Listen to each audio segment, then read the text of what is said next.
La plupart des gens n'ont pas besoin d'une année pour changer leur vie. Il leur suffit d'une décision ferme, d'une semaine de discipline et d'une raison qui les brûle de l'intérieur. Le problème est que nous passons nos journées à attendre que quelque chose change sans rien faire.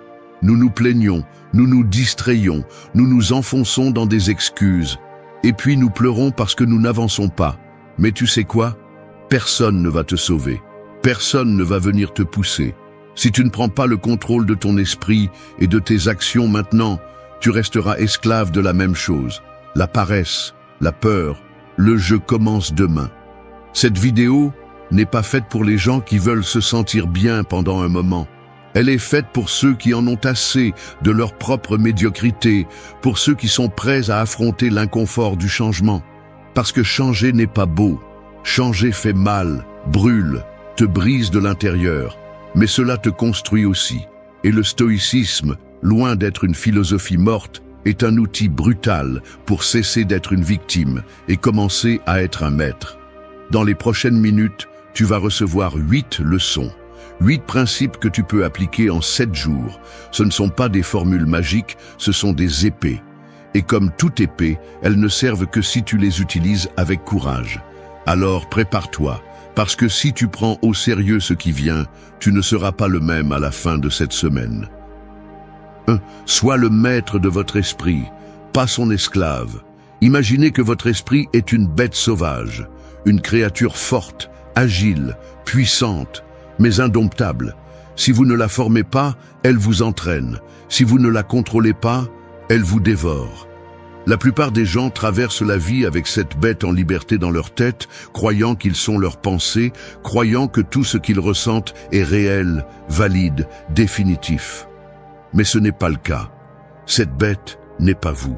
C'est vous qui décidez si vous la dominez ou si vous vous agenouillez devant elle. L'esprit a une capacité brutale à vous saboter. Il vous lance des doutes juste au moment où vous allez commencer. Il vous remplit d'excuses quand vous avez besoin d'agir. Il vous convainc que vous ne pouvez pas, que ce n'est pas le moment, que ce sera mieux demain.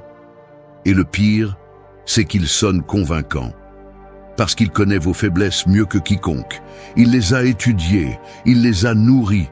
C'est pourquoi, si vous n'apprenez pas à le maîtriser, vous êtes perdu. Vous ne construirez rien de solide avec un esprit qui s'effondre au premier problème. Les stoïciens le savaient. Ils comprenaient que le véritable pouvoir n'est pas de contrôler le monde, mais de se gouverner soi-même. L'extérieur est instable, imprévisible. L'intérieur, en revanche, peut être formé.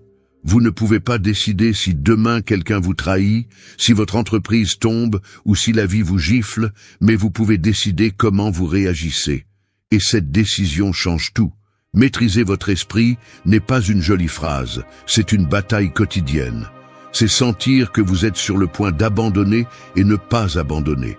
C'est entendre la voix qui vous dit « reste au lit » et se lever quand même. C'est être plein d'anxiété et agir calmement. Il ne s'agit pas d'éteindre vos émotions, il s'agit de les maîtriser, de ne pas les laisser prendre le volant, d'être vous qui conduisez, pas le chaos interne. Pour y parvenir, vous devez vous entraîner comme un guerrier entraîne son épée, tous les jours. Un moment de méditation, même si vous n'avez pas envie. Écrire ce que vous pensez, même si vous n'avez pas de clarté. Respirez profondément avant de répondre avec colère.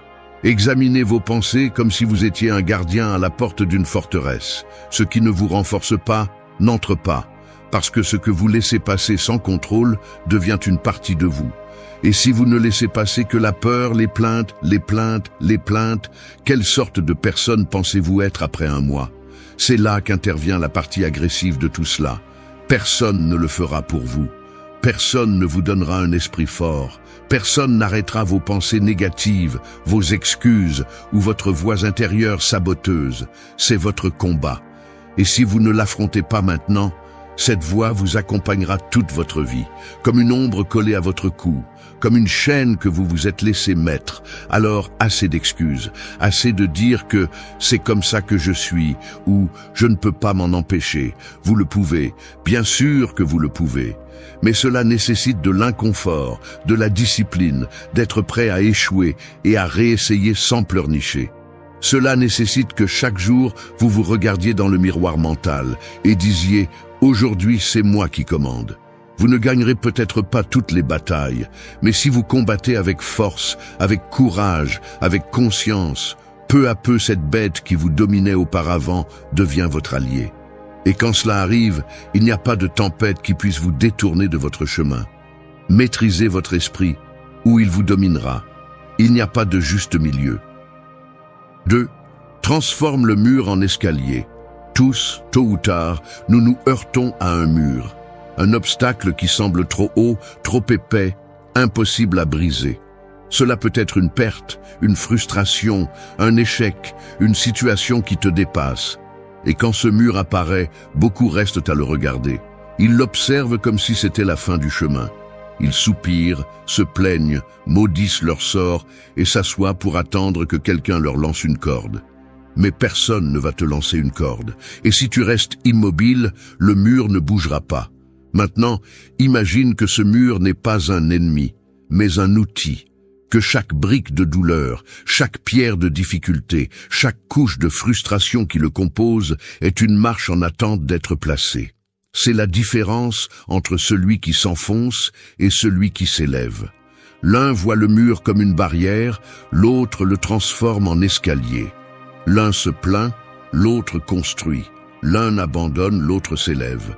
Le stoïcisme enseigne justement cela, à réinterpréter les obstacles, à ne pas les voir comme des punitions, mais comme des matériaux. Marc Aurèle l'a dit clairement. L'obstacle à l'action favorise l'action. Ce qui se met en travers du chemin devient le chemin. Ce n'est pas de la poésie bon marché, c'est une vérité brutale. La vie ne te lance pas des épreuves pour te voir souffrir, elle te lance des épreuves pour te montrer qui tu peux devenir si tu les affrontes. Tu as deux options quand la douleur frappe à ta porte. L'ouvrir et apprendre, ou fermer par peur et rester le même. Mais si tu choisis la première option, chaque blessure devient une leçon, chaque chute, une base solide, chaque rejet, un rappel que tu n'es pas encore où tu devrais être. Oui, ça va faire mal. Oui, ça va être inconfortable. Mais c'est le prix de la croissance réelle. Pas celle qui s'écrit en phrases de motivation vide, mais celle qui se forge avec de la terre sous les ongles, de la sueur sur le front et des cicatrices sur l'âme. Il y a quelque chose d'important que tu dois comprendre. Il ne s'agit pas de nier la difficulté, il s'agit de l'utiliser. Le mur va être là. Tu décides si tu le vois comme un obstacle ou comme un point d'appui. Tu peux utiliser ton échec pour justifier ta médiocrité ou pour construire une nouvelle version de toi. Tu peux utiliser ta douleur pour te noyer dans l'autocompassion ou pour allumer une rage qui te pousse. Personne d'autre ne va prendre cette décision pour toi. Et oui, au début, tu vas sentir que tu ne peux pas, que c'est trop. Mais si chaque jour tu places une brique, si chaque jour tu fais un pas, cet escalier commence à prendre forme. La clé est dans ton regard. Celui qui voit un problème comme une malédiction se paralyse. Celui qui le voit comme une opportunité se transforme. Non pas parce que c'est facile, mais parce qu'il est prêt à payer le prix. Parce qu'il comprend que la valeur ne se trouve pas dans le confort, mais dans l'effort soutenu, dans le fait de se lever quand ça fait mal, dans le fait d'avancer sans garantie, dans le fait de continuer quand tout le monde aurait déjà arrêté. Alors, la prochaine fois que tu sens que tu es face à un mur, respire profondément, observe bien et commence à construire. Tu n'as peut-être pas tous les outils, mais tu as l'essentiel, la volonté, et c'est suffisant pour commencer. Avec cela, tu peux transformer la pierre qui t'a été lancée en la première marche. Ce n'est pas de la magie, c'est du travail. Un travail interne, profond, constant. Un travail qui te brise et te reconstruit. Et quand enfin tu regarderas en bas et verras tout ce que tu as gravi, tu te rendras compte que ce mur n'a jamais été un obstacle. C'était l'opportunité dont tu avais besoin. 3. Ne tire pas en premier, réfléchis mieux. L'esprit réactif est comme un pistolet chargé sans sécurité. N'importe quoi peut presser la gâchette. Un mot mal dit, un regard qui dérange, une frustration accumulée. Et alors, bang, tu tires, tu cries, tu offends, tu décides sans réfléchir, tu agis sur l'impulsion, Tu te laisses emporter par la première chose qui apparaît. Et ensuite, lorsque la fumée se dissipe et que tu vois les dégâts, il est déjà trop tard. La balle est sortie. Les mots ont blessé. Les décisions ont brûlé des ponts. Et tout cela parce que tu n'as pas su t'arrêter une seconde et réfléchir mieux. L'impulsion est un piège déguisé en honnêteté. Elle nous fait croire que réagir instantanément est être authentique, fidèle à ce que nous ressentons. Mais la vérité est que souvent ce que nous ressentons sur le moment n'est rien de plus qu'un mélange de peur, de fierté blessée, de colère mal digérée ou d'anxiété débordante. Ce n'est pas de la sagesse, c'est du bruit. Et si tu n'apprends pas à distinguer entre ce que tu ressens et ce qui est correct, tu vas vivre en tirant des balles émotionnelles sur tout ce qui bouge. Et le pire, tu finiras par te tirer dessus toi-même. Les stoïciens étaient des maîtres dans l'art de la pause. Ils comprenaient qu'entre le stimulus et la réaction, il y a un espace, et que cet espace est où se trouve ta liberté. Épictète le disait clairement. Ce ne sont pas les choses qui nous affectent, mais l'interprétation que nous en faisons. Cette phrase est une arme puissante parce qu'elle te rend le contrôle. Elle te rappelle que tu n'as pas à réagir immédiatement, que tu peux choisir, que tu peux t'arrêter, observer et agir avec intelligence. Il ne s'agit pas de devenir froid ou indifférent. Il s'agit de ne pas laisser tes émotions décider pour toi. Il ne s'agit pas de nier ce que tu ressens, mais d'apprendre à l'utiliser à ton avantage. Parce qu'une émotion incontrôlée peut détruire, mais une émotion comprise peut te propulser. La colère, par exemple, n'a pas à se transformer en violence. Elle peut se transformer en énergie pour changer ce que tu n'aimes pas. La peur n'a pas à te paralyser. Elle peut t'avertir de quelque chose que tu dois mieux préparer. Mais si tu agis sans réfléchir, cette émotion devient un poison. Dans la vie quotidienne, cela s'applique à tout.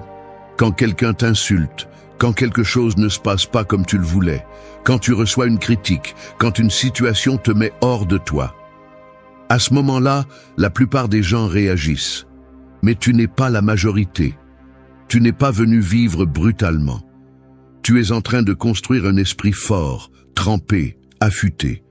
Et cela exige que tu apprennes à arrêter ton doigt avant de presser la gâchette, à respirer avant de répondre, à observer avant d'agir.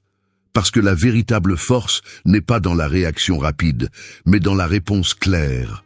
Fais-en une habitude. Face à toute situation qui te perturbe, répète mentalement une phrase stoïcienne simple et brutale. Cela ne me contrôle pas. Ensuite, respire.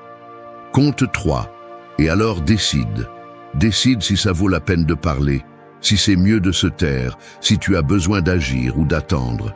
Celui qui tire en premier se repent généralement plus tard. Mais celui qui pense en premier frappe avec précision. Alors ne sois pas une arme sans contrôle, sois un stratège, sois un esprit froid au milieu du feu. Parce que quand les autres perdent la tête, celui qui la garde a le pouvoir. Et le vrai pouvoir n'est pas dans le fait d'élever la voix, mais de contrôler ce que tu dis. Il ne s'agit pas de faire plus de bruit, mais de bouger avec précision. Il ne s'agit pas de te réprimer, il s'agit de te gouverner. Et si tu y arrives, tu ne te contenteras pas d'éviter de détruire des choses précieuses. Tu commenceras aussi à construire une vie sur des bases solides, où ce n'est pas l'impulsion qui commande, mais la sagesse. 4. Choisis le feu qui te forge, pas l'ombre qui te calme. Il y a 2 endroits où tu peux rester, face au feu ou sous l'ombre. Le feu brûle, dérange, exige, mais il transforme aussi.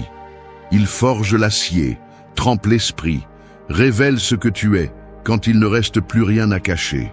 L'ombre, en revanche, est confortable, douce, tranquille. Elle te caresse pendant que tu te flétris. Elle te protège de l'inconfort, mais elle t'endort aussi. Et ce qui dort trop longtemps meurt. La plupart choisissent l'ombre parce qu'ils ont peur de brûler. Mais celui qui veut grandir, celui qui veut se réveiller, celui qui veut devenir irrésistible, doit apprendre à marcher dans le feu. Le stoïcisme ne te dit pas « évite la douleur ». Il te dit « utilise-la ». Il t'enseigne que la souffrance n'est pas l'ennemi, que l'inconfort n'est pas quelque chose que tu dois éviter, mais affronter avec dignité. Parce que c'est dans les moments inconfortables, dans les épreuves, dans les jours où tout est difficile, que le caractère se forme vraiment. Il n'y a pas de transformation sans effort. Il n'y a pas d'évolution sans pression. Personne ne devient fort en évitant la douleur. On devient fort en la traversant les yeux ouverts, le cœur ferme, la volonté dure comme la pierre. Aujourd'hui, tout invite à l'ombre. Le divertissement constant, les réseaux, les excuses bien déguisées. Tout est fait pour que tu échappes à l'effort, pour que tu cours chaque fois que quelque chose fait un peu mal, pour que tu te convainques que tu n'as pas besoin d'être mal à l'aise. Mais c'est un piège, parce que chaque fois que tu choisis l'ombre, tu perds une partie de toi, une partie qui aurait pu devenir plus forte, plus sage, plus résistante. Mais tu l'as laissé mourir pour te sentir à l'aise 5 minutes de plus. Choisir le feu n'est pas joli, ce n'est pas glamour. Personne ne va t'applaudir pour te lever tôt quand tu n'as pas envie, pour dire la vérité quand ça fait mal, pour assumer des responsabilités quand il serait plus facile de blâmer les autres. Mais ce genre de décisions, celles que presque personne ne voit, sont celles qui changent ta vie à la racine, parce qu'elles te montrent de quoi tu es fait. Et cela vaut plus que n'importe quelle prise externe. Les stoïciens vivaient en s'entraînant à l'adversité. Ils pratiquaient l'inconfort. Ils dormaient sur le sol, marchaient sous la pluie, avaient faim volontairement. Non pas parce qu'ils étaient masochistes, mais parce qu'ils savaient que la vie n'est pas une promenade douce et que celui qui ne s'entraîne pas pour les difficultés se brise à la première tempête. Le feu ne les effrayait pas, ils le cherchaient, parce qu'ils savaient que là, et seulement là, se trouvait la véritable liberté. Pas la liberté de faire ce que tu veux, mais celle de résister à ce qui vient sans te briser. Tu décides tous les jours si tu vas continuer à fuir ou si tu vas regarder le feu en face, si tu vas t'anesthésier avec des excuses ou si tu vas brûler un moment pour devenir quelqu'un de plus fort. Parce que oui, ça va faire mal, mais la douleur que tu choisis a du pouvoir. La douleur que tu acceptes consciemment te forme, elle t'enseigne, elle te polit. Ce n'est pas la douleur le problème, c'est ta résistance à elle qui te détruit. Alors arrête de chercher refuge dans l'ombre. Tu n'es pas venu pour te cacher, tu es venu pour grandir, pour te forger, pour devenir quelqu'un qui peut résister et avancer la tête haute. Et pour cela, il faut brûler. Il faut marcher sur des braises. Il faut choisir l'inconfort quand le confort te chuchote à l'oreille. Parce que seul celui qui traverse le feu avec fermeté devient quelqu'un digne de respect. Non pas pour ce qu'il dit, mais pour ce qu'il a supporté et pour ce qu'il a construit avec chaque cicatrice. 5. Nettoie ta vie comme un guerrier nettoie son épée. Un guerrier ne laisse pas son épée sale après une bataille. Il la nettoie calmement, avec respect, avec discipline. Car il sait que si ce n'est pas le cas, le sang sèche, la lame rouille, et, tôt ou tard, l'arme qui l'a autrefois protégée deviendra inutile. Ta vie est cette épée. Chaque pensée, chaque habitude, chaque personne que tu permets près de toi fait partie de son tranchant. Et si tu ne nettoies pas ce qui ne sert plus, ce qui contamine, ce qui n'apporte plus rien, tu finis par vivre avec une lame émoussée, lourde, inefficace. Tu deviens lent, tu deviens maladroit, tu deviens faible. Il y a des choses qui doivent être coupées sans hésitation. Des relations qui épuisent, des habitudes qui stagnent, des routines qui t'éteignent de l'intérieur. Mais souvent, tu les laisses être, tu les tolères, tu leur donnes de l'espace. Pourquoi ? Parce qu'il est plus facile de vivre dans le familier que d'assumer la douleur de lâcher prise.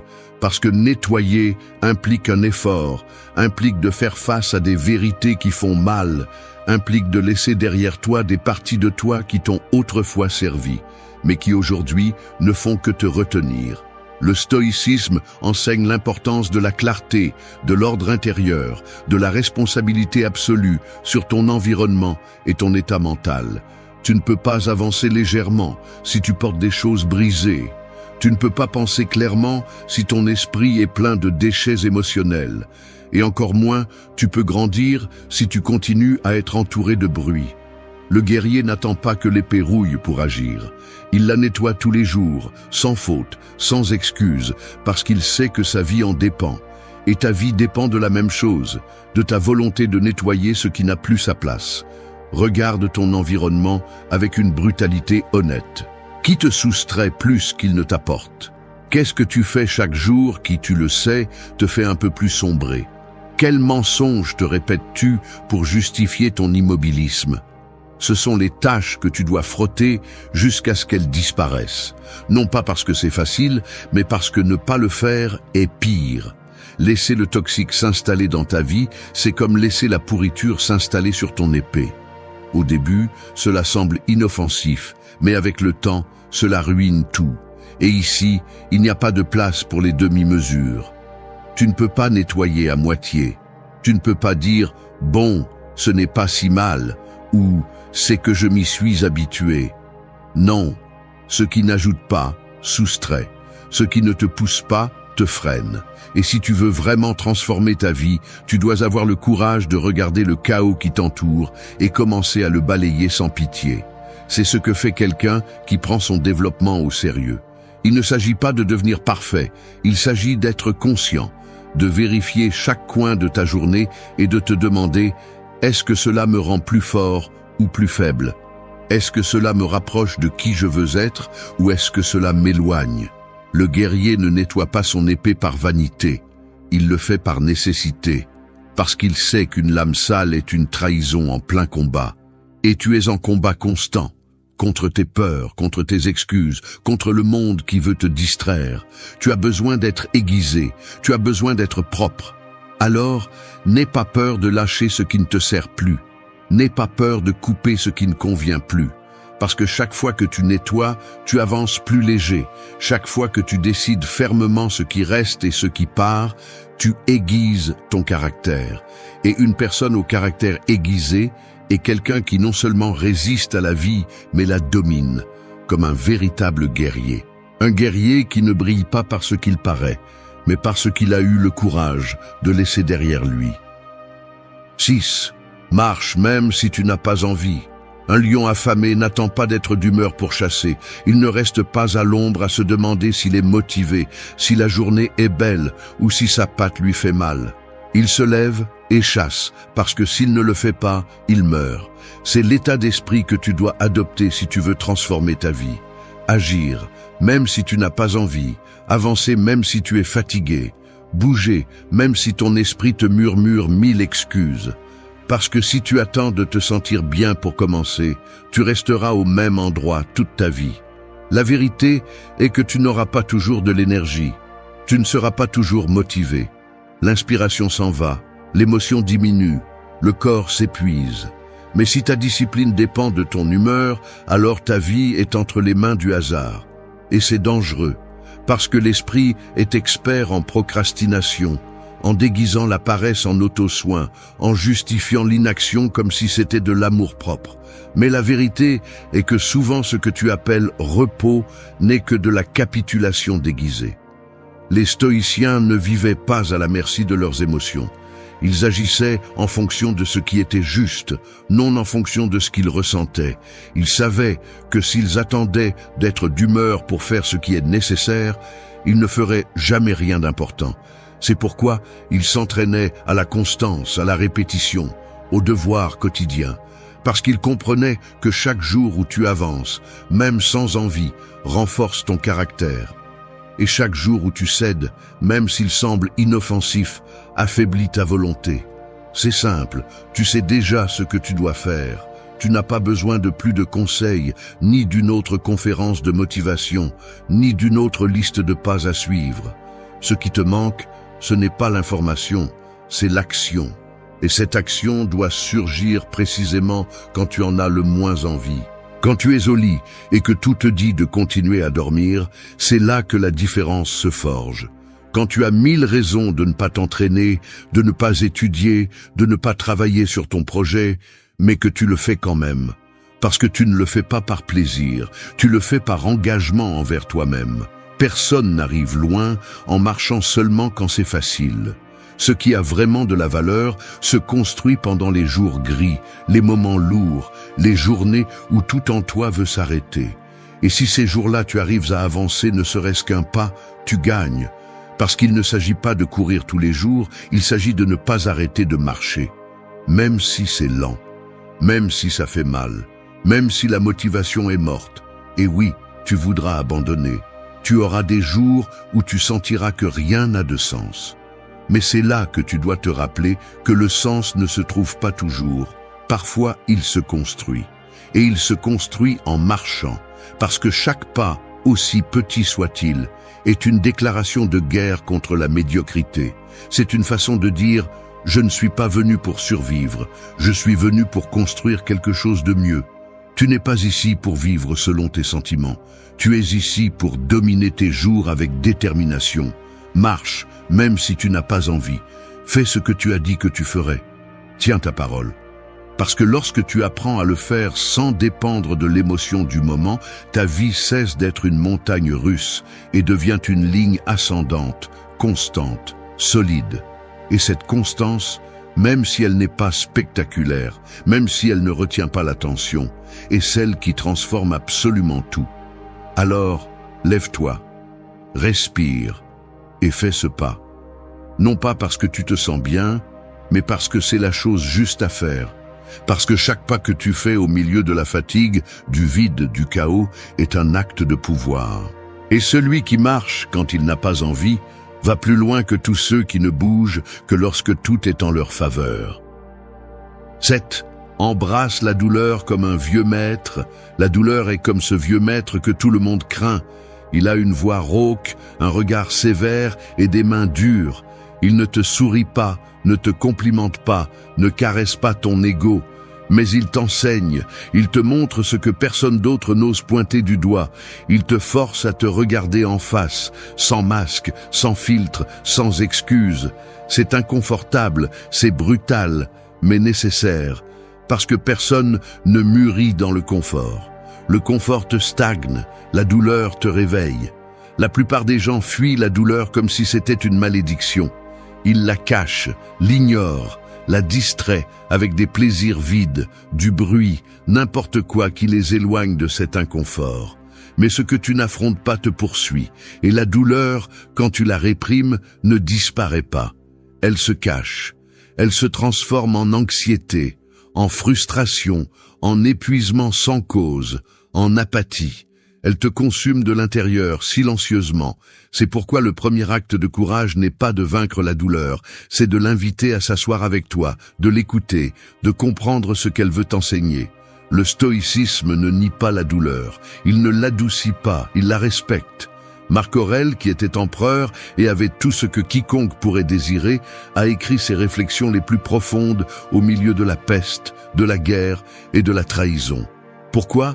Parce qu'il comprenait que la souffrance ne le rendait pas moins sage, elle le rendait plus conscient. Il savait que chaque coup de la vie était une opportunité pour renforcer son âme. Et toi, même si tu n'es pas empereur, tu peux choisir la même chose. La douleur fait partie du processus. Si tu changes, tu vas souffrir. Si tu lâches prise, tu vas souffrir. Si tu grandis, tu vas souffrir. Mais ne confonds pas la douleur avec la destruction. Ce qui fait mal ne te brise pas toujours, parfois ça te reconstruit. Et souvent, l'endroit que tu crains le plus est l'endroit où se cache la version la plus forte de toi. Mais tu ne la trouveras pas si tu continues à fuir. Tu dois rester, respirer profondément, accepter que le chemin va brûler, et marcher quand même. Oui, il y aura des nuits où tu ne comprendras rien, des jours où tu voudras tout abandonner, des moments où le vide semblera plus grand que toi. Mais c'est justement là que le caractère se forge. Non pas quand tout va bien, mais quand tout semble s'effondrer et que malgré tout tu continues. Non pas parce que tu te sens fort, mais parce que tu choisis de ne pas abandonner. Parce que tu comprends que la douleur n'est pas la fin, elle fait partie du chemin. Chaque larme, chaque échec, chaque perte apporte une leçon cachée. Et si au lieu de la rejeter, tu l'embrasses, si au lieu de te victimiser, tu observes, alors cette douleur se transforme en sagesse. Une sagesse qui ne s'achète pas, qui ne s'apprend pas dans les livres, qui ne s'enseigne pas dans les conférences. Elle se gagne à travers l'expérience, d'être là, brisé mais présent, fatigué mais conscient, blessé mais déterminé à ne pas abandonner. Alors arrête de maudire ta douleur, arrête de la voir comme un ennemi, commence à la traiter comme ce maître qui, bien qu'il soit dur, veut te voir te réveiller. Il ne te demande pas de lui sourire, il te demande de l'écouter, d'apprendre, de grandir. Parce que lorsque tu arrives à l'embrasser sans ressentiment, sans peur, sans résistance, quelque chose change. Tu te rends compte que la douleur ne venait pas pour te détruire. Elle venait pour te montrer ce que tu pouvais devenir si tu étais capable de te tenir au milieu du feu. Et c'est là que commence la véritable transformation. Non pas dans les moments agréables, mais dans ceux qui font mal. Parce que la douleur n'est pas la fin. C'est le début d'une nouvelle version de toi. Une version plus forte, plus ferme, plus éveillée. Alors, quand elle frappe à nouveau à ta porte, ne fuis pas. Ouvre-lui, regarde-la dans les yeux et dis-lui « Enseigne-moi ». 8. Ne gaspille pas de poudre sur les oiseaux. Tirer sur chaque oiseau qui passe, c'est se retrouver sans balles quand cela compte vraiment. Il y a des gens qui dépensent toute leur énergie dans des combats inutiles, dans des discussions sans sens, à prouver des choses à ceux qui n'importent même pas. Ils se lèvent avec une charge de poudre émotionnelle chaque jour, mais au lieu de l'utiliser pour construire, pour avancer, pour défendre ce qui en vaut la peine, ils la gaspillent en visant tout ce qui bouge. Ils sont offensés par tout, ils s'en mêlent dans des mots vides. Ils s'épuisent à impressionner, à répondre aux critiques, à régler des comptes avec des fantômes. Ce n'est pas de la force, c'est de la faiblesse mal déguisée. La vraie force n'a pas besoin de se prouver à chaque instant. Celui qui est fort, celui qui sait qui il est et ce qu'il veut, ne tire pas au premier bruit. Il observe, analyse et décide s'il vaut la peine de dépenser de l'énergie. Parce qu'il y a une vérité que beaucoup ne veulent pas accepter. Tout ne mérite pas ton attention, tout ne mérite pas ta réponse, tout ne vaut pas ta poudre. Les stoïciens l'avaient bien compris. Épictète disait « Celui qui cherche à plaire à tout le monde perd sa liberté ». Si chaque commentaire t'affecte, si chaque regard te dérange, si chaque critique te secoue, alors tu n'es pas en contrôle. Tu donnes ton pouvoir à l'extérieur. Et plus tu vis ainsi, plus tu t'éloignes de toi. Tu dois apprendre à choisir tes batailles, non par lâcheté, mais par stratégie. Non parce que tu ne peux pas répondre, mais parce que tu sais que ton énergie est sacrée et que tu n'es pas prêt à la perdre en futilité. La poudre est ton attention, ton temps, ta force mentale. Chaque jour, tu te réveilles avec une quantité limitée. Et si tu l'utilises en discutant avec quelqu'un qui ne veut pas comprendre, en t'inquiétant de ce que pensent ceux qui ne vivent pas ta vie, ou en essayant de changer quelqu'un qui ne veut pas changer, tu perds la partie. Parce que pendant que tu gaspilles tes balles, d'autres visent vers l'avant, construisent en silence, avancent sans distraction. Laisse-les aboyer, laisse-les critiquer, laisse-les douter de toi. Qu'est-ce que ça peut faire? Ton chemin ne dépend pas d'eux. Tu n'as pas besoin d'expliquer chaque pas que tu fais. Tu n'as pas besoin de prouver quoi que ce soit à celui qui n'a pas gagné le droit d'influencer ta direction. Tu sais où tu vas. Et celui qui a clairement défini sa destination ne perd pas de temps à chasser les oiseaux. Conserve ta poudre, utilise-la pour créer, pour améliorer, pour résister à ce qui compte vraiment. Tire seulement quand la cible en vaut la peine. Parce que dans cette vie, ce n'est pas celui qui fait le plus de bruit qui gagne, mais celui qui sait quand et où concentrer son feu. Nous vivons dans un monde qui récompense celui qui crie le plus fort, celui qui s'expose le plus, celui qui a toujours quelque chose à dire. On nous a appris que si tu ne te démarques pas, tu disparais. Que si tu ne parles pas fort, personne ne t'écoute. Que si tu ne fais pas de bruit, tu n'existes pas. Et beaucoup finissent par être pris dans un jeu de masques et de phrases vides, essayant de paraître intéressants, mais oubliant le plus important, l'être. La vérité est que le véritable attrait n'a pas besoin de présentation. Il ne demande pas la permission. Il ne cherche pas la validation. Le type d'attraction qui persiste, qui se ressent dans l'air quand quelqu'un entre dans une pièce, ne se construit pas avec des mots. Il se construit avec une présence, avec un regard ferme, avec un calme qui ne se brise pas même quand tout autour de lui s'effondre. Cette attraction ne s'impose pas, elle s'impose d'elle-même. Et elle provient de quelque chose que beaucoup ne parviennent jamais à maîtriser, la maîtrise de soi. Cette vidéo n'est pas pour ceux qui veulent être populaires, elle est pour ceux qui veulent être inoubliables. Nous allons parler de l'attrait silencieux, cette force qui émane quand tu n'as pas besoin de prouver quoi que ce soit, parce que tu sais déjà qui tu es. Cette énergie qui ne peut pas être feinte, parce qu'elle vient de l'intérieur. Nous allons briser l'idée que tu as besoin d'impressionner pour valoir quelque chose. Et à la place, je vais te montrer comment cultiver quelque chose de beaucoup plus puissant. Une présence qui marque même dans le silence. Basée sur les principes du stoïcisme et soutenue par ce que nous savons de la psychologie sociale, ce n'est pas un chemin facile, mais c'est un chemin réel. Et si tu le comprends, et plus important encore, si tu le pratiques, tu vas arrêter de chercher l'attention et tu vas commencer à devenir quelqu'un qui ne peut tout simplement pas être ignoré. 1. Deviens le calme qui défie la tempête. Imagine un océan immense en pleine tempête. Le vent rugit, les vagues se dressent comme des montagnes furieuses et le ciel semble se déchirer sur lui-même. Mais si tu plonges assez profondément au-delà du chaos en surface, tout est silencieux, immobile, serein. Cet endroit profond ne lutte pas contre la tempête, il ne lui appartient tout simplement pas. C'est ainsi que se manifeste le véritable pouvoir, non pas dans la réaction désespérée, mais dans la tranquillité inébranlable. Devenir ce calme est l'une des qualités les plus magnétiques qu'une personne puisse avoir. Parce que ce n'est pas normal. La plupart des gens vivent à fleur de peau, prêts à exploser, à se défendre, à crier.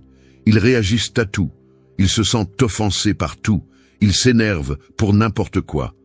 Mais quand quelqu'un entre dans une pièce avec le type de sérénité qui ne cherche pas à contrôler qui que ce soit, qui ne rivalise pas, qui ne se laisse pas emporter par les émotions des autres, cette personne se démarque sans avoir à dire un mot, parce qu'elle est en paix.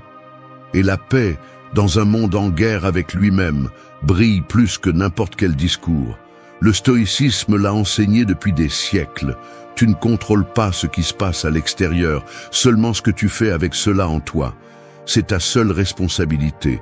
Mais au lieu de l'assumer, beaucoup préfèrent blâmer le monde. Ils disent « il m'a mis en colère, il a gâché ma journée », comme s'ils étaient des feuilles au vent, sans racines, sans force. Tu ne peux pas construire un véritable attrait à partir de cette fragilité. Celui qui n'a pas de contrôle sur lui-même n'a de contrôle sur rien. Quand tu développes ce calme intérieur, tu ne deviens pas faible ni passif. Au contraire, tu commences à agir à partir de la clarté, pas de l'impulsion. Tu apprends à répondre au lieu de réagir. Et cette différence change tout. Les gens ressentent cette stabilité. Elle inspire confiance. Elle transmet une présence. Elle fait de toi un refuge au milieu du bruit. Mais il ne s'agit pas de feindre la sérénité. Il s'agit de la cultiver, de l'entraîner, d'observer comment tu réagis face à l'inconfort, la critique, l'incertitude, d'utiliser chaque situation comme une salle de sport émotionnel. Quelqu'un te provoque? Parfait, c'est une occasion de te renforcer. Quelque chose tourne mal? Excellent, c'est le moment de garder ton axe. Chaque moment tendu est un test. Et si tu les traverses avec intégrité, tu grandis. Non pas pour que les autres t'admirent, mais pour que tu te respectes. En psychologie, cela est lié à l'autorégulation émotionnelle, une compétence directement liée au leadership, à l'attrait interpersonnel et à la prise de décisions efficaces. Les personnes qui savent rester fermes sous la pression sont perçues comme fiables, matures et oui, aussi plus attrayantes. Parce que cette capacité témoigne d'une maîtrise qui n'a pas besoin de crier, qui ne cherche pas la validation, qui est simplement là, présente et consciente. Tu n'obtiendras pas ce calme du jour au lendemain. Tu vas te tromper, tu vas perdre tes moyens, tu vas sentir que tu ne peux plus. Mais tant que tu continues à choisir la tempérance plutôt que le drame, tu construis quelque chose. Tu deviens quelqu'un. Parce que n'importe qui peut exploser, mais tout le monde ne peut pas rester ferme quand tout tremble. Le calme qui défie la tempête n'est pas naturel, il est forgé. Il se cultive au quotidien, dans l'invisible, dans ce que personne ne voit. Et quand tu l'as enfin, tu n'as pas besoin de t'imposer. Parce que pendant que les autres se noient dans leurs émotions, tu marches sur l'eau. 2. Que ton regard parle plus fort que ta voix. Il y a des silences qui crient plus fort que n'importe quel mot, et des regards qui désarment même les masques les plus solides. Pense à une loupe sous le soleil. Elle ne fait pas de bruit, ne bouge pas, ne s'impose pas. Mais si tu sais comment la focaliser, elle est capable de brûler. Ton regard doit être ainsi, concentré, ferme, impossible à ignorer. Dans un monde où tout le monde veut parler, se démarquer, remplir l'air avec des opinions et du bruit, développer une présence qui se maintient dans le silence est devenu une rareté. C'est pourquoi c'est si puissant. La plupart parlent sans arrêt, parce qu'ils craignent de ne pas être vus. Ils cherchent une validation dans chaque phrase, une approbation dans chaque geste. Mais tu n'as pas besoin de t'expliquer quand ton regard dit tout. Tu ne cherches pas l'attention, tu l'attires. Tu ne demandes pas le respect, tu l'imposes avec ta présence. Un regard fort ne signifie pas un regard agressif. Il ne s'agit pas d'intimider, mais de maintenir l'espace, de regarder l'autre avec un mélange de calme et de détermination. Sans baisser la tête, sans esquiver, sans craindre, il s'agit d'être là, de montrer avec les yeux que tu es éveillé, que tu es présent, que tu n'as pas peur de voir ni d'être vu. Cela s'entraîne, cela se développe de l'intérieur. Ce n'est pas seulement un geste physique, c'est le reflet de ton monde intérieur. Si tu es plein de doutes, d'insécurité ou de colère contenue, ton regard le montrera. C'est pourquoi le renforcer implique d'abord de travailler ce que tu portes à l'intérieur. Nettoyer la culpabilité, mettre de l'ordre dans tes pensées, apprendre à te respecter tellement que tu n'as plus besoin de validation externe pour te sentir fort. Parce que lorsque tu es complet, tu ne te réduis devant personne. La psychologie sociale parle du pouvoir du contact visuel comme un outil clé dans la perception de l'autorité, de l'attraction et de la confiance. Celui qui sait regarder sans trembler projette le contrôle. Celui qui soutient le regard sans peur démontre la solidité. Et cette solidité est addictive. Les gens ne comprennent pas pourquoi, mais ils sont attirés par celui qui transmet la stabilité sans besoin de mots. Le problème est que beaucoup baissent les yeux parce qu'ils sont pris au piège dans le jugement des autres. Ils se demandent « Que penseront-ils de moi ?» Et si je ne leur plais pas? Mais celui qui vit en essayant de plaire perd son essence. Et sans essence, il n'y a pas de présence. C'est pourquoi ce point ne concerne pas le théâtre, il concerne l'identité. De te connaître tellement que tu ne te soucies pas de plaire. D'être tellement connecté avec toi-même que tu peux regarder le monde sans demander la permission. Pratique-le. Maintiens le regard quand tu parles à quelqu'un. Ne l'évite pas. Ne te cache pas. Ne te précipite pas à ce que l'autre pense. Reste là, solide, serein, comme si tu n'avais rien à prouver. Parce que quand tu arrêtes de vouloir impressionner, tu commences vraiment à avoir un impact. Ta voix n'est plus ton seul outil. Ton regard devient une déclaration silencieuse de qui tu es. Et quand tu y arrives, quand tes yeux transmettent plus que ta bouche, tu te rends compte que le vrai pouvoir n'a jamais été de convaincre quelqu'un. Il a toujours été de te connaître suffisamment pour ne pas avoir à expliquer quoi que ce soit. 3. Marche comme celui qui s'appartient déjà. Il y a des gens qui marchent comme si le sol leur devait quelque chose, comme si chaque pas disait « Je suis là », sans avoir besoin de le prononcer. Ils n'ont pas besoin d'applaudissements ni de regards pour savoir qui ils sont. Ils marchent comme si chaque partie de leur corps était alignée avec leur but, comme s'ils portaient une vérité que personne d'autre n'a. Cette façon de bouger, ferme et sans effort, n'est pas de l'arrogance, c'est le reflet de quelqu'un qui s'appartient déjà. Être son propre maître n'est pas une pose, c'est une déclaration interne, c'est avoir fait la paix avec ce que tu étais, accepter ce que tu es, et t'engager envers ce que tu vas être. Et ça se voit. Ça se voit dans la façon dont tu entres dans un lieu, dans la façon dont tu restes debout, dans la façon dont ton corps ne trahit pas ce que ton esprit a déjà clair, La façon dont tu marches, t'assieds, observes et te comportes parle de toi bien avant que tu ouvres la bouche. Et si tu ne sais pas qui tu es, les autres ne sauront pas non plus comment te traiter. La plupart des gens vivent de manière fragmentée. Ils s'efforcent de paraître sûrs d'eux, mais leur corps les trahit. Ils marchent voûtés, nerveux, précipités ou la tête baissée, parce qu'ils portent encore le poids du jugement des autres, du rejet, des fois où ils ne se sont pas sentis suffisants. Mais personne ne viendra te rendre la confiance que tu as perdue. Tu dois la reconstruire, pas à pas, mouvement par mouvement, jusqu'à ce que chaque partie de toi réponde à la même vérité. Tu es à toi. Et c'est tout ce dont tu as besoin. Ce point ne concerne pas de marcher avec arrogance, mais avec un but. De te déplacer avec la certitude de celui qui s'est déjà choisi. D'avancer avec la conscience que tu n'as rien à prouver. Seul celui qui est vide a besoin d'exagérer. Seul celui qui est perdu a besoin d'imiter. Mais tu n'es pas ici pour t'intégrer, tu es ici pour marcher fermement. Pour marquer un rythme qui est le tien. Pour ne pas demander de l'espace, mais pour l'occuper. Marcher comme quelqu'un qui s'appartient déjà, c'est comprendre que ton corps est ton premier message au monde. Que chaque geste, chaque pas, chaque mouvement doit refléter ce que tu as déjà décidé d'être. La psychologie du langage corporel a démontré que ta posture ne reflète pas seulement ton état mental, elle le façonne aussi. Si tu marches avec confiance, même si au début c'est inconfortable, ton esprit commence à s'aligner. C'est un circuit qui se renforce. Tu te déplaces comme quelqu'un de sûr et tu commences à te sentir sûr. N'attends pas de te sentir prêt. Marche comme si tu l'étais déjà, et le reste viendra après. Ce n'est pas un tour bon marché, c'est une pratique quotidienne. L'attrait silencieux ne vient pas de parler mieux, mais de bouger mieux, de transmettre sans dire, d'habiter ton corps avec dignité. Parce que quand tu es chez toi avec toi-même, tous les lieux semblent plus faciles. Tu ne cherches plus à appartenir, parce que tu t'appartiens déjà. Commence à t'entraîner dans le quotidien.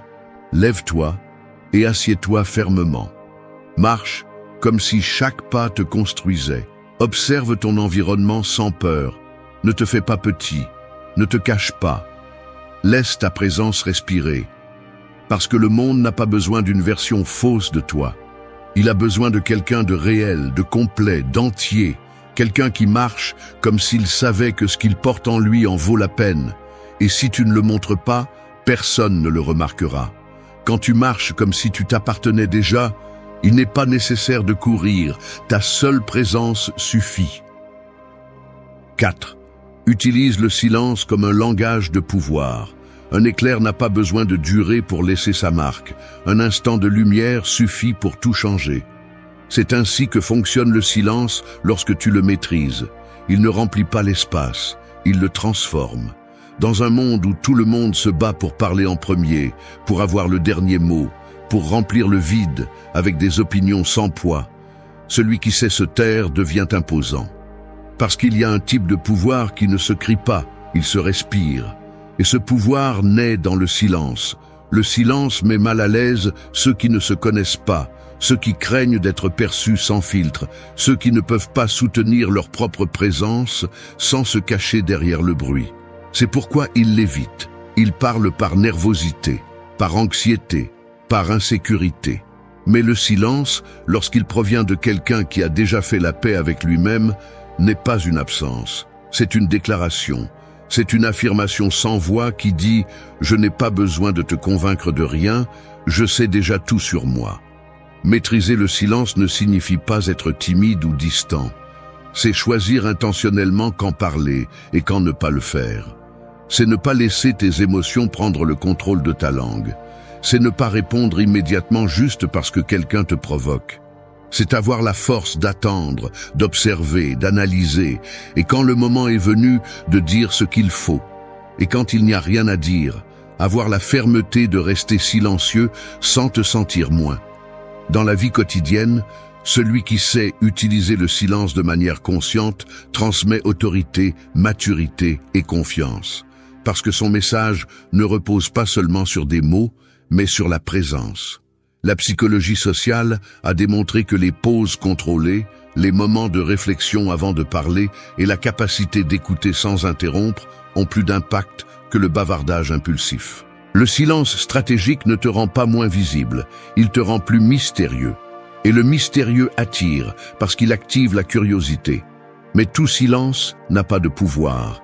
Il n'en a que lorsqu'il vient de la maîtrise personnelle, du contrôle émotionnel, de la tranquillité intérieure. Si tu te tais par peur, par soumission ou par faiblesse, le silence perd sa force.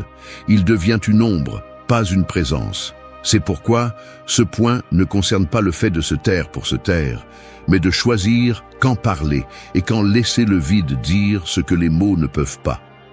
Quand tu discutes, par exemple, la plupart s'embrouillent à justifier, à attaquer, à gagner la conversation.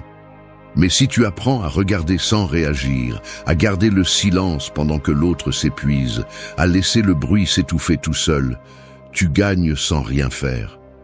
Parce que tu ne te rabaisses pas, parce que tu ne concours pas, parce que tu opères à un autre niveau. Et ce niveau n'est atteint que par ceux qui n'ont pas besoin d'avoir raison tout le temps pour se sentir forts. Pratiquer ce type de silence nécessite de l'entraînement. Il ne vient pas tout seul. Commence par résister à l'urgence de répondre immédiatement. Apprends à laisser des espaces dans la conversation. Observe comment les autres réagissent à ton silence. Et commence à apprécier le pouvoir que te donne le fait de ne pas avoir à expliquer chaque chose que tu penses.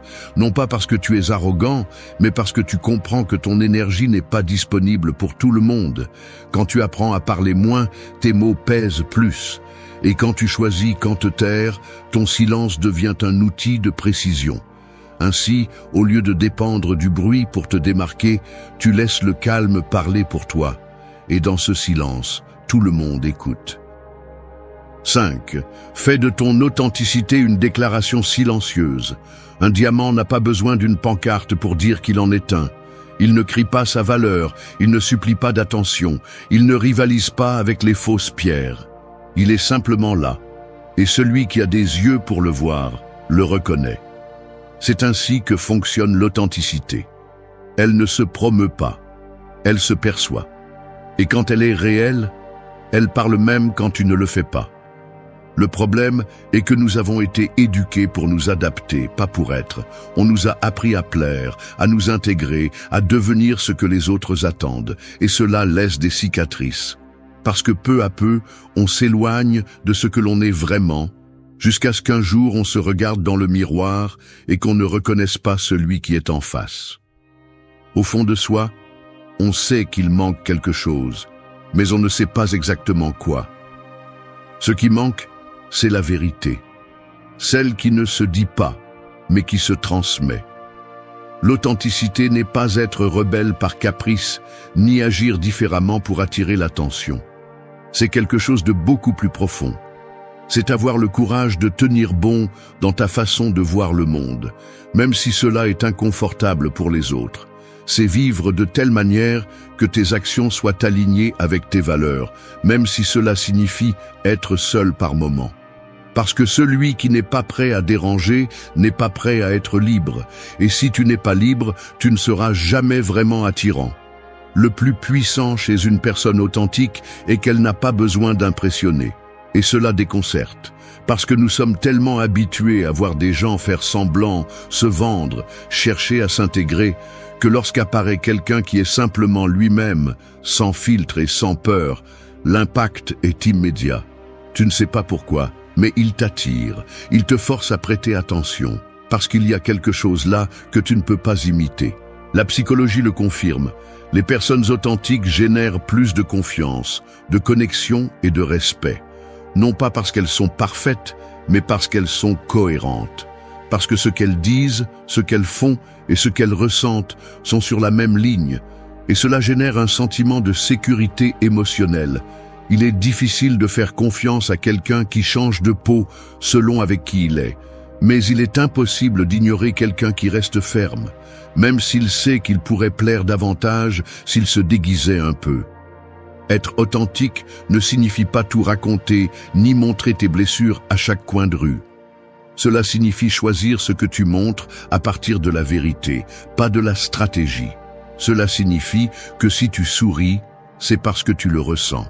Que si tu parles, c'est parce que tu as quelque chose à dire. Et que si tu te tais, c'est parce que tu n'as pas envie de plaire. C'est agir à partir de la racine, pas de la façade. Et cela, bien que beaucoup ne le comprennent pas, se remarque. Et quand cela se remarque, cela marque.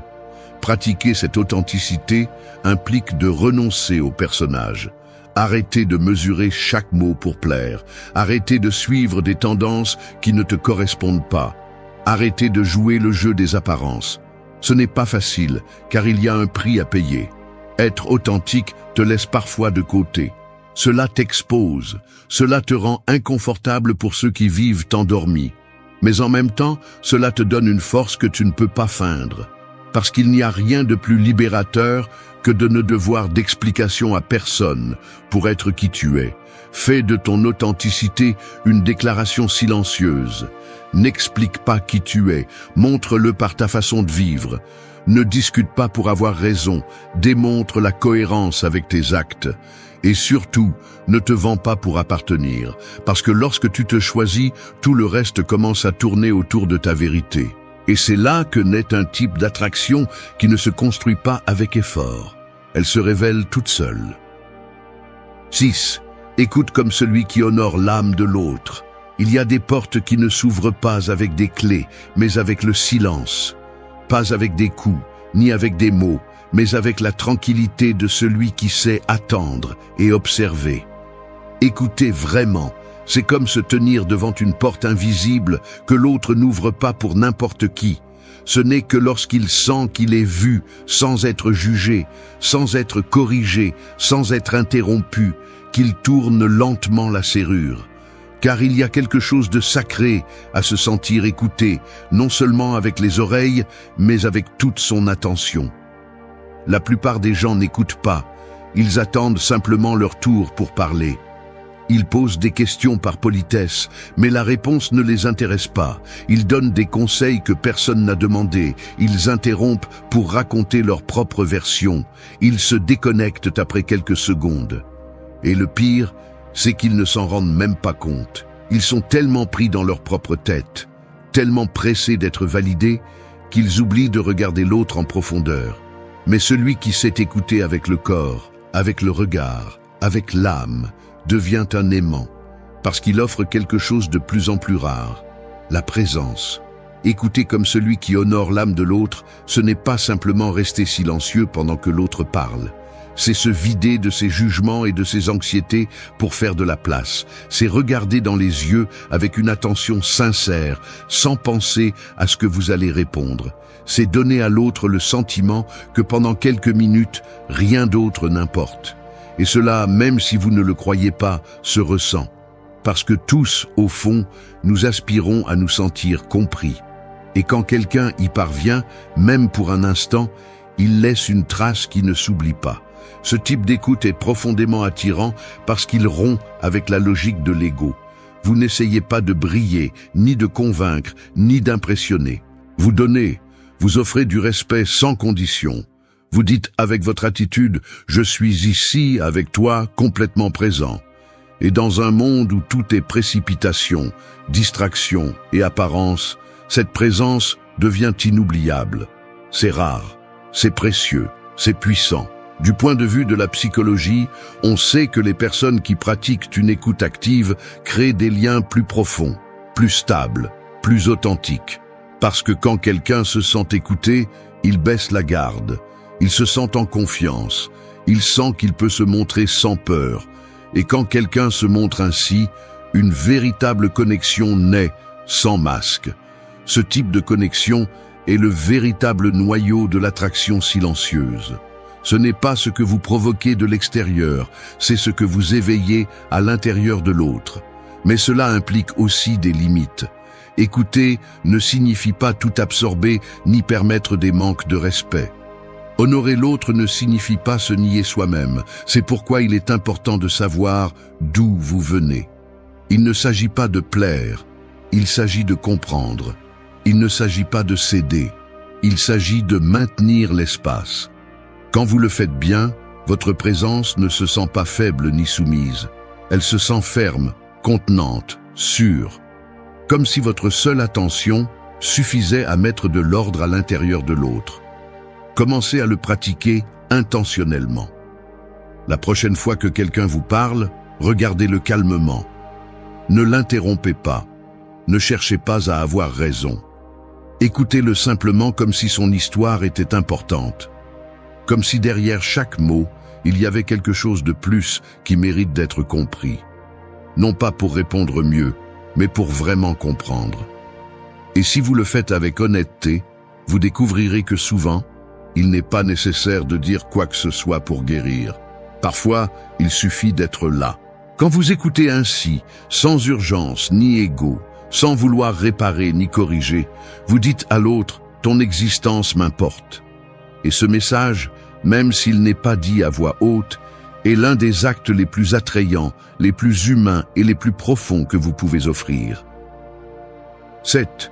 Maîtrisez l'art d'attendre sans perdre votre présence. Un arbre ne crie pas pendant qu'il grandit. Il ne s'impatiente pas, il n'exige pas de résultats rapides, il ne se compare pas à ceux qui fleurissent avant lui. Il reste simplement ferme, profondément enraciné, pendant que le temps fait son travail. C'est la présence de celui qui comprend que le véritable pouvoir ne réside pas dans la hâte, mais dans la constance silencieuse. Car la maturité ne se mesure pas à la rapidité avec laquelle vous obtenez des choses, mais à la façon dont vous vous maintenez pendant que vous attendez. Attendre sans perdre sa présence est l'une des qualités les plus difficiles et en même temps les plus attrayantes à développer.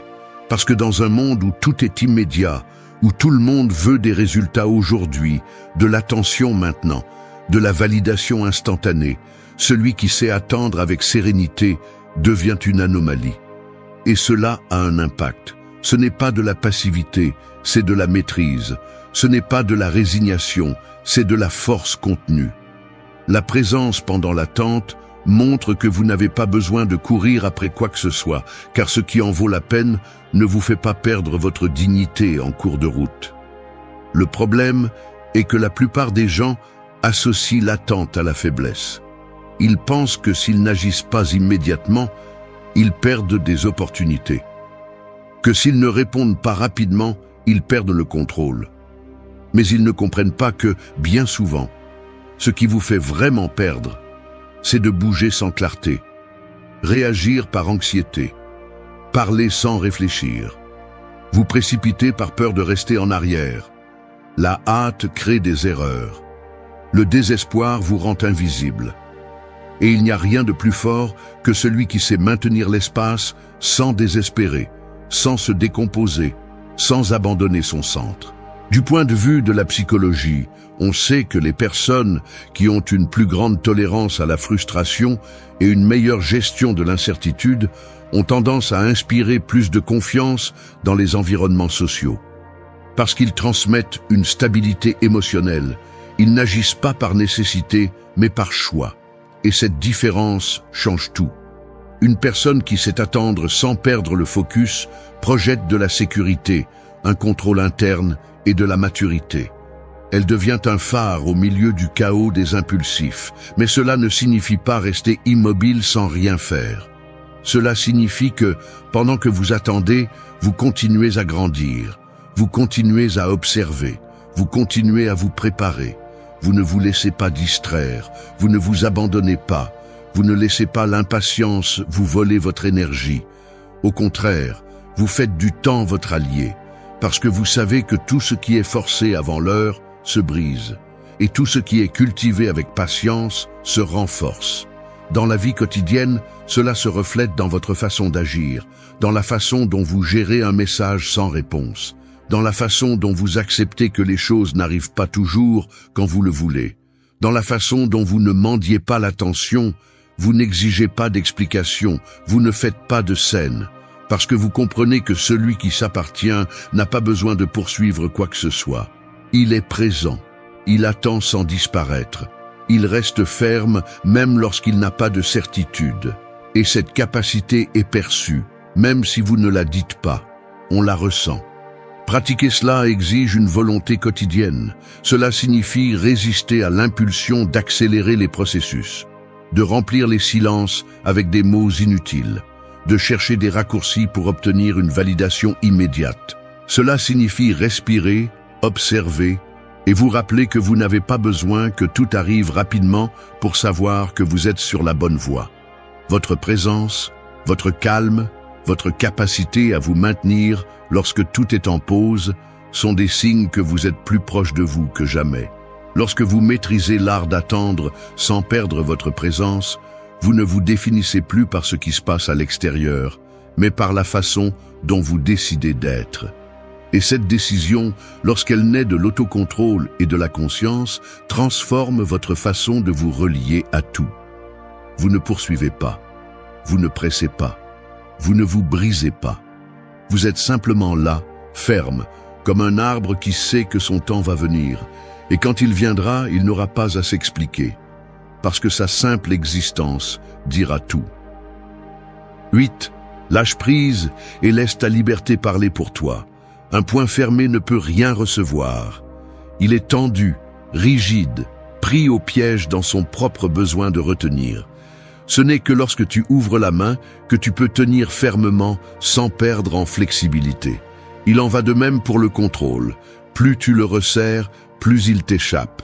Plus tu le forces, plus tu le gâches. Et il n'y a rien de plus puissant que quelqu'un qui traverse la vie sans avoir besoin de contrôler chaque résultat, chaque opinion, chaque situation. Car c'est là, dans cette détente ferme, que naît la véritable liberté.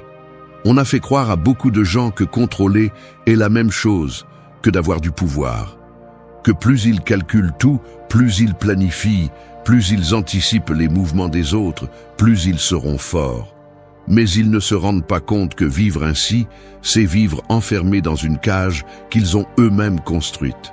Car lorsque ta paix dépend de ce que les choses se passent comme tu le souhaites, tu n'es plus libre.